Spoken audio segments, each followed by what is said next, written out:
إن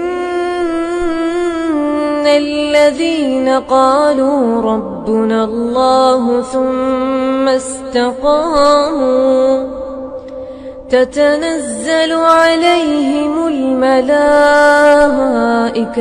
ألا تخافوا. السلام عليكم ورحمة الله وبركاته.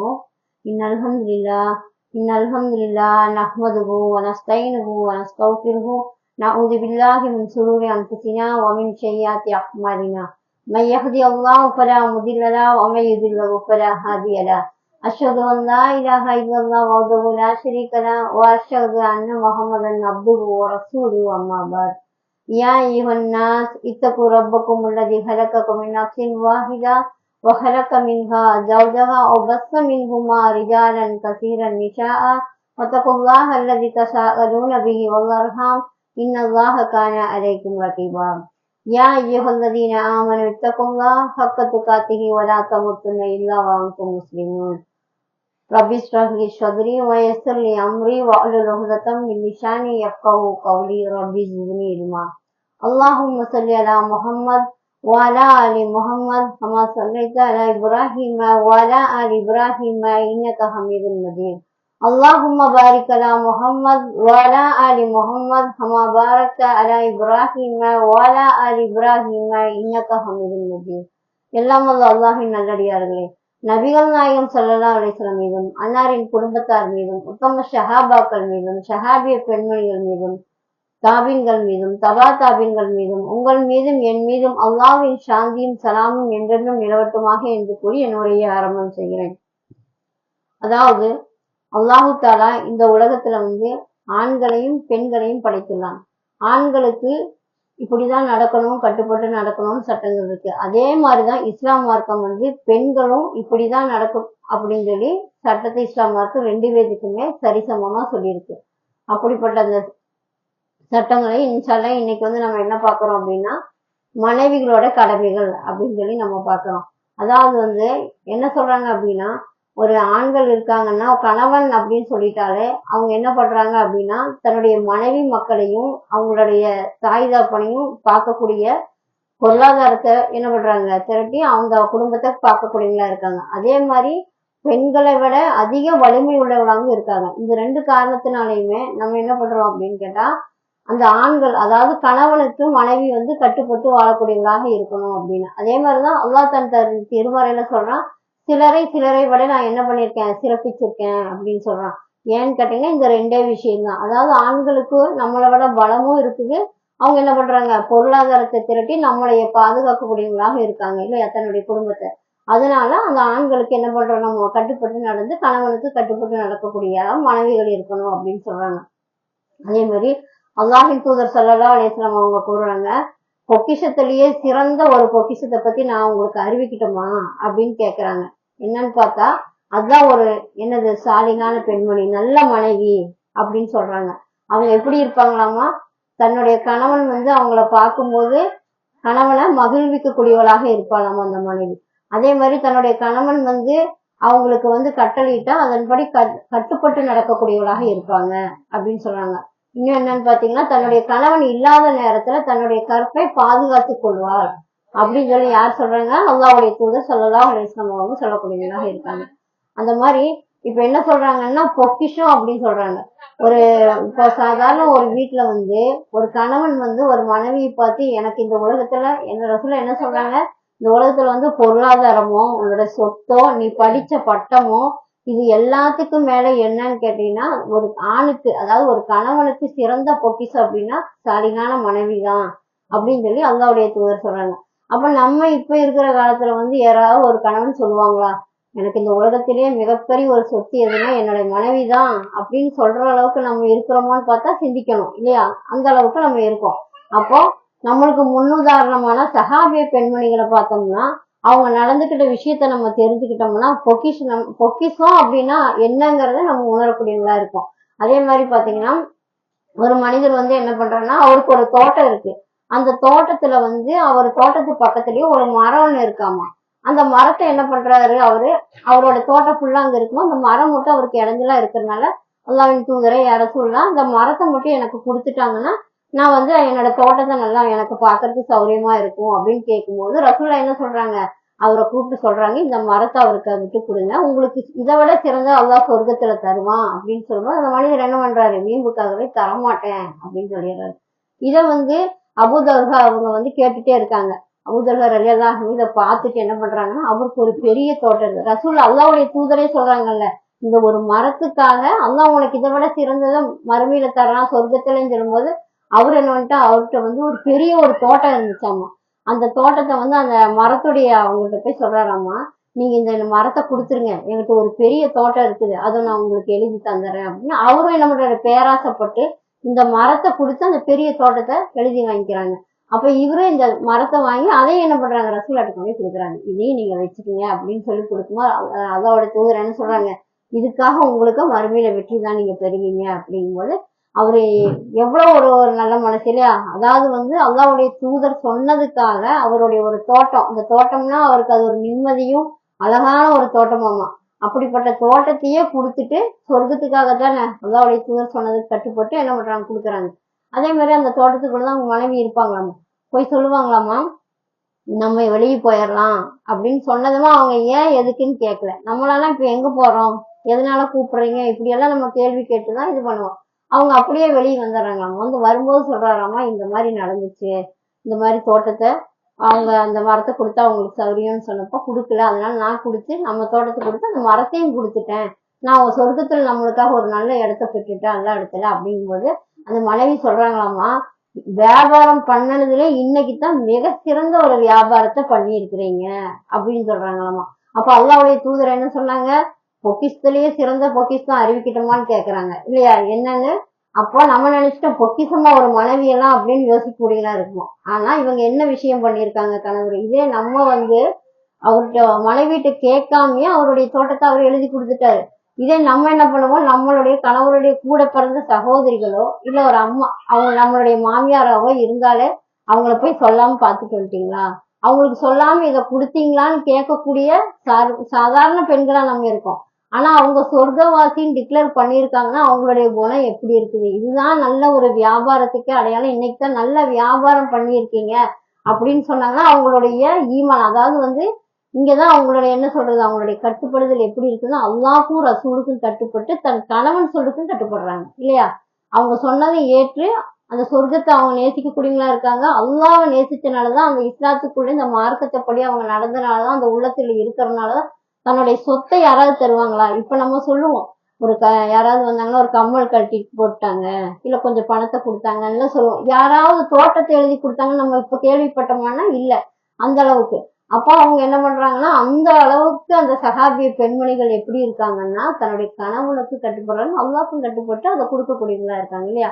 இதே மாதிரி பார்த்தோம்னா கதீஜா ரலியல்லாஹு அன்ஹா அவங்க என்ன பண்றாங்கன்னா ரசூல் ஸல்லல்லாஹு அலைஹி வஸல்லம் வந்து ஆரம்ப காலத்துல என்ன பண்றாங்க, இஸ்லாத்தை ஏற்கும் போது நம்ம சொல்றோம் இஸ்லாத்துல யார் முதல் முறை ஏற்றதுன்னா பெண்கள்லயும் சரி முதலாவது ஏற்றது யாரு, கதீஜா ரலியல்லாஹு அன்ஹா தான். அவங்கதான் இஸ்லாத்தை ஏற்றிருக்காங்க.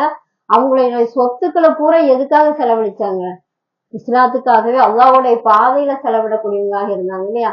அதே மாதிரி ரசூல் ஸல்லல்லாஹு அலைஹி வஸல்லம் ஹிரா குகையில இருக்கும்போது அவங்களுக்கு வசனம் முதல்ல ஜிப்ரீல் அலைஹிஸ்ஸலாம் வந்து கொடுக்கும்போது அவங்க என்ன பண்றாங்க, உடம்பெல்லாம் நடுங்கக்கூடியவங்களாகவும் இல்லையா பயக்கக்கூடியவங்களா இருக்கும். அப்போ வந்து வீட்டுக்கு வந்தோம்னா என்னை ஜம்மிலும் ஜம்மிலும் என்னை போர்த்தி விடுங்க, என்னை போர்த்தி விடுங்கன்னு கேட்கும்போது கதீஜா ரலியல்லாஹு அன்ஹா என்ன சொல்றாங்க, அவங்களை அமைதியானதுக்கு அப்புறம் நீங்க ஏன் பயந்துக்கிறீங்க, நீங்க என்ன பண்ணீங்க, நீங்க அனாதைகளை வந்து ஆதரிக்கிறீங்க, ஏழைகளுக்கு உதவுறீங்க இல்லையா, அதாவது வந்து தன்னுடைய சொந்தங்களை எல்லாம் நீங்க அரவணைக்கிறீங்க, அதனால அல்லாஹ் ஒரு காலம் உங்களை இழிவுபடுத்த மாட்டான், நீங்க எதுக்குமே கவலைப்படாதீங்க அப்படின்னு சொல்லி அந்த அளவுக்கு அவங்க என்ன பண்றாங்க, ஆதரவா இருக்கக்கூடியவங்களா இருக்காங்க. ரசூல் ஸல்லல்லாஹு அலைஹி வஸல்லமுக்கு வந்து அவங்க கிட்டத்தட்ட ஒரு 15 வயசுக்கு மூத்தவங்களா இருக்காங்க இல்லையா. அப்படி இருந்தும் அவங்க எவ்வளவு இதா நடந்துக்கிறாங்க, அவருக்காக உறுதுணையா இருந்து அந்த ஹிரா குகையில அதுக்கப்புறம் அவங்களுக்கு வகி வரும்போதெல்லாம் அவங்க என்ன பண்றாங்கன்னா உணவுகளை கொண்டே கொடுக்குறாங்களாமோ. இப்ப நம்மளே வீட்டுல வச்சுக்கோங்க, கொஞ்ச தூரம் போனோம்னா நம்ம வண்டி இல்லாம வர்றோமா, வர முடியாது. கொஞ்சம் கடைக்கு போனோம் வெளியே போனோம் பயானுக்கு போனோம் வண்டி இருக்காது, அதெல்லாம் நடந்து வர மாட்டேன், வேணா கூட்டு போங்க அப்படின்னு சொல்ற நிலைமையில நம்ம இருக்கோம் இல்லையா. ஆனா அவங்க அந்த ஹிரா குகைங்கிறது வந்து இப்ப ஹஜ்ஜுக்கு போறவங்களுக்கு தெரியும் அந்த குகை எப்படி இருக்குது, உள்ள போய் எப்படி வராங்கங்கிறது போனவங்களுக்கு அதனுடைய எல்லா விஷயமும் தெரியும்.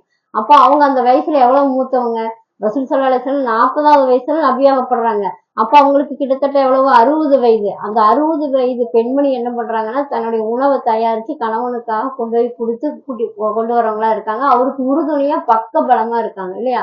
அப்போ கதீஜா ரலியல்லாஹு அன்ஹா எவ்வளவு ஒரு சிறந்ததா இருக்காங்க. அப்ப ரசூல் ஸல்லல்லாஹு அலைஹி வஸல்லம் வந்து அவங்க இருக்கும்போது யாரையுமே திருமணம் பண்ண கிடையாது. அவங்க வஃபாத்தானதுக்கு அப்புறம் தான் மறுதிருமணமே பண்றாங்க. அதே மாதிரி அவங்க மரணம் அடையிற வரைக்கும் ரசூலா எப்பவுமே கதீஜா ரலியல்லாஹு அன்ஹாவை பேசிட்டே தான் இருப்பாராமா. அந்த மாதிரி அவங்களுடைய சகோதரி ஹாலா வந்து பேசினா கூட என்னுடைய கதீஜா வந்துட்டாங்களா, அவங்களுடைய குரல் மாதிரி இருக்குன்னு அந்த அளவுக்கு அவருடைய மனதுல இருக்க மாதிரி இருக்கு. அதே மாதிரி ஆயிஷா ரலியல்லாஹு அன்ஹாவே பொறாமைப்பட்டாங்களாமா. அந்த குறைசி பெண் தாடி நிறைச்ச பெண் போனதுக்கு அப்புறம் நீங்க இனி அவங்களையே நினைக்கிறீங்களா அப்படின்னு கேட்கற அளவுக்கு ரசூலா. ஏன்னா இந்த காலத்துல ஒரு மனைவின்னு சொன்னா வேலைக்கு போயிட்டு வர்றாங்கன்னா சிலர் என்ன பண்றாங்க, வீட்டுக்கே வர்றதில்ல. ஒரு 10 மணிக்கு மேல போனா எல்லாம் தூங்கிடுவாங்க. சாப்பாடு எடுத்து வச்சிருப்பாங்க. சாப்பிட்டு நம்ம வாட்டில் தூங்கிடலாம். காலையில எழுந்திரிச்சு கம்முன்னு எழுந்திரிச்சு போயிடலாம். அப்படிங்கிற நிலைமையில ஓடிட்டு இருக்கிற நேரத்துல மரணம் அடைந்தும் ரசூலா மௌத்தாகிற வரைக்கும் சொல்றாங்கன்னா அவங்க எப்படிப்பட்டவங்களா இருப்பாங்க. அதே மாதிரி உணவு கொண்டு வரும்போது ஜிப்ரீல் அலைஹிஸ்ஸலாம் சொல்றாங்களாமா, அவங்களுடைய மனைவி வராங்க, உங்களுக்கு எதை கொண்டு வராங்க, அவங்களுக்கு சலாம் சொல்லுங்க, அவங்களுக்கு அல்லாஹ் தஆலா முத்தாலான ஒரு மாளிகை சொர்க்கத்துல அவங்களுக்காக அமைச்சிருக்கான்னு சொல்லுங்க. அப்படிங்கும்போது அவங்க எப்படி நடந்திருப்பாங்க இல்லையா? அவங்க வந்து அவங்களுக்கு கட்டுப்பட்டவங்களாகவும் அவங்களுக்கு உறுதுணையாகவும் இஸ்லாத்துக்காக அவங்களோட சொத்துக்களை பூரா கொடுக்குறாங்க எல்லாமே.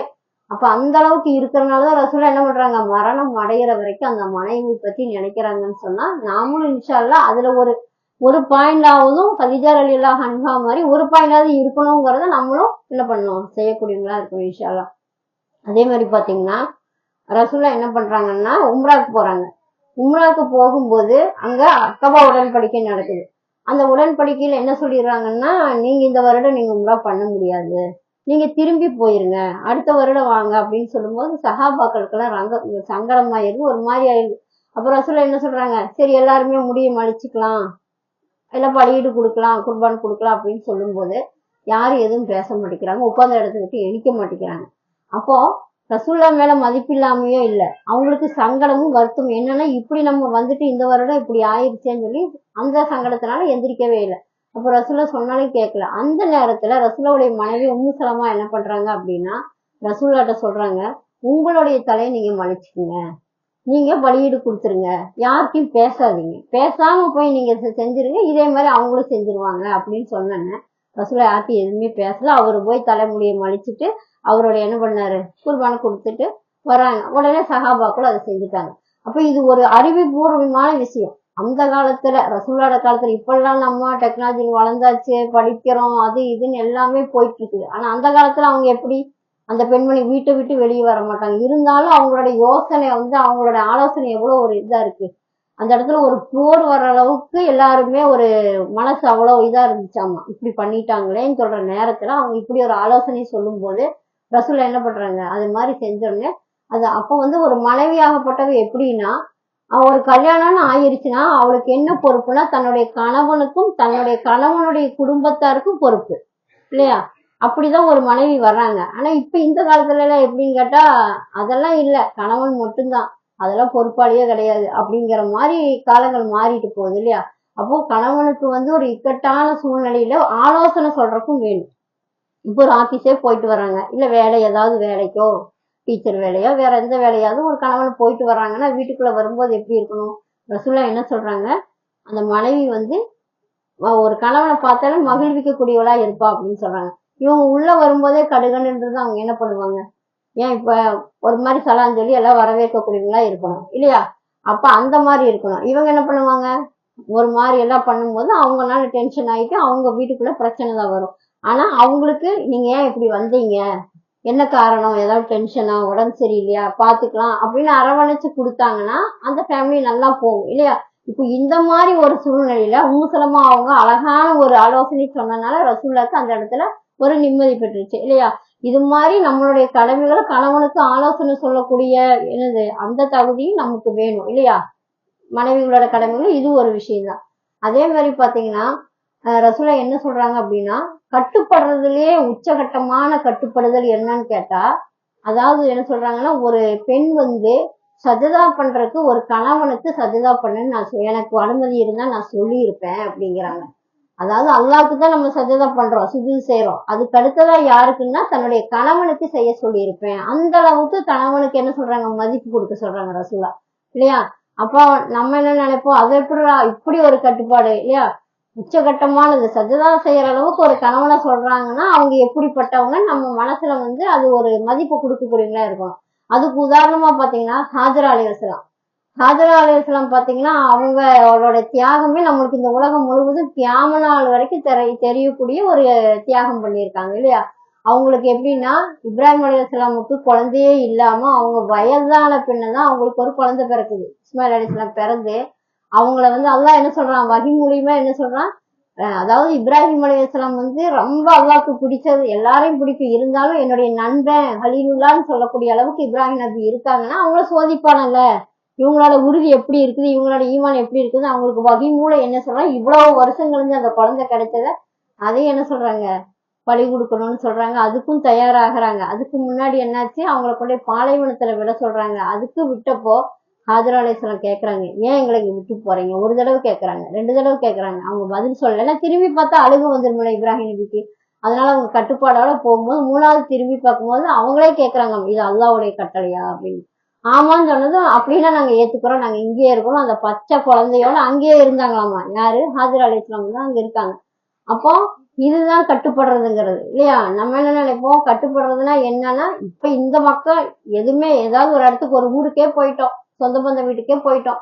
கணவர் என்ன பண்றாரு, சுவிட்ச் ஆஃப் பண்ணிட்டாரு, சார்ஜ் எல்லாம் முடிஞ்சிருச்சு, வீட்டுக்கு வராரு. காலையில போயிருக்காரு, சாயந்தரம் அப்பவே என்ன பண்ணுவோம், உண்டு இல்லைன்னு பண்ணிடுவோம். அது எப்படி இவ்வளவு நேரம், ஏதோ ஒரு கடையில சார்ஜ் பண்ண மாட்டீங்களா, ஏதோ போன்ல இருந்து என் நம்பர் தெரியாதா, கூப்பிட முடியாதாங்கிற அளவுக்கு நம்ம உச்சகட்டத்துக்கே போயிடுவோம். ஆனா அவங்க என்ன பண்றாங்க, விட்டுட்டு போய் அவங்களுக்கு சில பேரிச்சம்பழங்களும் இதுதான் இருக்கு, அதை வச்சு அவங்க இருந்து அந்த இடத்துல என்ன நம்பிக்கை, ரப்போடைய நம்பிக்கையும் கணவனுடைய சொல்லுக்கு கட்டுப்பட்டு நடந்தது. இதுக்கு பேரு தான் கட்டுப்படுதல், இல்லையா? அவங்க அந்த இடத்துல இருந்து வாழ்ந்து அவங்க அந்த மாதிரி ஒரு கட்டுப்படுதல். அப்ப இன்ஷால்லா நம்மளுக்கு கணவனுடைய கட்டுப்பாடுன்னு சொல்லும் போது நம்ம யோசிக்கணும், அவங்க சொல்ற சில விஷயங்களுக்கு நம்ம என்ன பண்ணணும், ஹாஜரா அலைஹிஸ்ஸலாம் உதாரணமா எடுத்துக்கணும். இந்த அளவுக்கு கட்டுப்பட்டு இருக்காங்க. நம்ம சில பொருளாதாரத்தினாலயோ சில பிரச்சனைகளால வந்துச்சுன்னா அல்லாஹ்க்காக இப்ப சபூர் செய்வோம், அல்லாஹ் நம்மளுக்கு இதுக்கு ஒரு வெற்றியை கொடுப்பான்னு சபூர் செஞ்சோம்னா அவங்க என்னவாங்க, நம்மளுடைய மனைவி நம்மளுக்கு இவ்வளவு கீழ்ப்படிந்து வரும்போது நம்மளும் அந்த மாதிரி அவங்கள பார்க்கணும்னு சொல்லி அந்த இடத்துல ஒரு பிரச்சனை இல்லாம போகும், இல்லையா? அந்த அளவுக்கு. அதே மாதிரி பாத்தீங்கன்னா இன்னும் கட்டுப்படுறது ரசூலா என்ன சொல்றாங்க, அதாவது உச்சகட்டமான இது தன்னுடைய சஜதா செய்யறது. அதே மாதிரி ஃபர்ஸ்ட் என்ன சொல்றாங்க, ஒரு கணவனை பார்த்தா அந்த பெண் எப்படி இருப்பாளாம், ஃபர்ஸ்ட் மகிழ்விப்பாளாமா, அப்புறமா கட்டுப்பட்டு அவளுடைய கற்பை பேணி காத்துக்கொள்வா அப்படின்னு சொல்றாங்க. அதே மாதிரி என்ன அபூதல்ஹா இருக்காங்க. அபூதல்ஹாவும் நிறைய நம்ம கேள்விப்பட்டிருப்போம், இல்லையா? ஹதீஸ்ல அபூதல்ஹா என்ன இஸ்லாத்துக்கு ஏற்றாரு, ரொம்ப வருஷமா இஸ்லாத்துக்காகவே வாழ்ந்து இஸ்லாத்துக்காகவே அவர் மரணிக்கக்கூடியவர். அவர் என்ன பண்றாரு அப்படின்னா, அபூதல்ஹாவும் அவங்க குடும்பமே இஸ்லாத்துக்காக தியாகம் பண்ணாங்க, இல்லையா? நம்ம அடிக்கடி கேட்கக்கூடிய ஹதீஸ்ல கேட்டிருக்கோம். அவங்களும் அவங்களுடைய மனைவி அவங்களுடைய மகன் எல்லாமே இஸ்லாத்துக்காக. அப்போ அபூதல்ஹா ரலியல்லாஹு அன்ஹு என்ன பண்றாங்க அப்படின்னா, இஸ்லாத்தை எதுக்காக ஏற்கிறாங்கன்னா உம்மு சுலைமுக்காக, அவருடைய மனைவிக்காக தான் ஒரு முக்காவாசி என்ன ஆகுது, இஸ்லாத்தையே ஏற்றுக்கக்கூடியவங்களா இருக்காங்க. அப்படி இருக்கும்போது அவங்களுக்கு ஒரு மகன், அவங்களுக்கு நோயிட்டு இருக்கிறதுனால அவர் என்ன பண்றாருன்னா வியாபாரத்துக்காக போறாங்க. போகும்போது இந்த குழந்தைய விட்டுட்டு போறாங்க. அந்த அவர் போனதுக்கு அப்புறம் என்ன ஆகுது அப்படின்னா, அந்த குழந்தை மரணம் அடைஞ்சிருக்கு. அப்போ நம்ம வீட்டுல ஒரு மௌத்துன்னு சொன்னா என்ன பண்ணுவாங்க, அக்கம் பக்கம் எல்லாரும் அடுத்த செகண்ட் நின்றுவாங்க, இல்லையா? சொந்த பந்தமாகட்டும் அக்கம் பக்கம் எல்லாரும் வந்துருவாங்க. அப்படி வந்தப்போ அவங்க சொல்றாங்களாமா, யாரு, இந்த உம்மு சுலைம் சொல்றாங்க, நானா அபூதல்ஹாட்ட இந்த விஷயத்த சொல்ற வரைக்கும் நீங்க யாருமே சொல்லக்கூடாது அப்படின்னு சொல்லிட்டாங்க. அந்த மாதிரி சொல்றாங்க. ஏன்னா நம்மளாம் என்ன பண்ணுவோம், கதறிடுவோம், இல்லையா? அவங்க அந்த இடத்துல அந்த நிதானமா இப்படி ஒரு யோசனை எடுத்துட்டு அவர் வராரு. வந்தப்ப என்ன பண்றாங்க, சலாம் சொல்றாங்க, பேசுறாங்க. பையன் என்ன பண்ணுது, இப்ப நிம்மதியா இருக்கிறாரு. ஏன்னா பொய் சொல்ல முடியாதுல்ல. அந்த குழந்தை மூத்தான குழந்தைய துணியில சுருட்டி ஓரமா வச்சுட்டாங்க. அதுக்கப்புறம் அவங்களுக்கு உணவு கொடுத்து அவர் தூங்குறாரு, இல்லறத்துல ஈடுபடுறாங்க. எல்லாமே முடிச்சு காலையில ஃபஜ்ர் தொழுகைக்கு போகும்போது கேக்குறாங்களாமா, இவங்க சொல்றாங்க, யாராவது பக்கத்து வீட்டுல ஒரு பொருள் கொடுத்தா நம்ம திருப்பி கொடுக்கணுமா வேண்டாமா அப்படின்னு கேட்கறாங்க. அதுக்கு அவங்க என்ன சொல்றாங்க, கண்டிப்பா கொடுத்துதான். அதே மாதிரி உங்களுடைய மகனோட ரூபம் அல்ல இரவே எடுத்துட்டான் அப்படின்னு சொல்லுங்க, இந்த மாதிரி பண்ணிட்டியே நீ அப்படின்னு சொல்லி அவருக்கு கோபம் வருது. ரசூலாட்ட போய் ஃபஜ்ர் தொழுதுக்கு அப்புறம் கேட்கிறாராமா, இந்த மாதிரி நடந்துச்சு, நான் இப்படி இருந்தேன் அப்படின்னு ரசூலா சொல்றாங்களாமா, அல்லாஹ் உங்களுக்கு அந்த இல்லறத்துல ஈடுபட்டதுக்கு அல்லாஹ் பரக்கத் அளிப்பானாங்க அது ஒரு தவறும் இல்லை அப்படின்னு சொல்லக்கூடியவங்களா இருக்காங்க. அதே மாதிரி அவங்களுக்கு என்னது, அடுத்தே ஒரு குழந்தை பிறக்குது, அந்த குழந்தைக்கு பேரிச்சம்பழத்தை மென்று ரசூல்லா வச்சு அதுக்கு அப்துல்லான்னு பேரும் வைக்கக்கூடியவங்களா இருக்காங்க.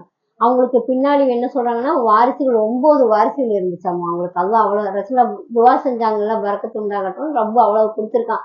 ஆனா அந்த பெண்மணியினுடைய ஒரு என்ன சொல்ற, அல்லாஹ்க்கும் ரசூலுக்கு கட்டுப்பட்டு தன்னுடைய கணவனை எப்படி மகிழ்விச்சிருக்காங்க. இது யாருமே நமக்கு சொல்லவே முடியாது. சொத்து கூட யாராச்சும் கொடுத்துருப்பாங்க இந்த உலகத்துல எங்கேயாவது தேர்ந்தெடுத்த.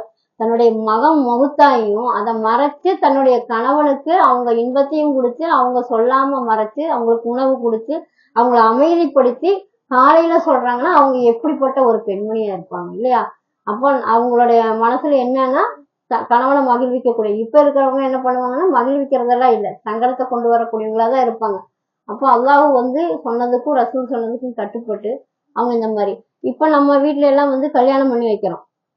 பிள்ளைகளை கல்யாணம் பண்ணி கொடுக்கும்போது நம்ம என்ன பண்றோம்னா, பிள்ளைங்க டிவி பாக்குறாங்க, மொபைல் பாக்குறாங்க. இந்த மாதிரி சஹாபிய பெண்மணிகளை பத்தி நம்ம உதாரணம் சொல்லியிருக்கிறோமா? ஏதாவது தாய் சொல்லி கொடுக்குறோமா? இந்த கஷ்டம் வந்துச்சு, இப்படிதான் இருந்தாங்கன்னு எந்த வீட்லயும் சொல்லி தரதில்லை.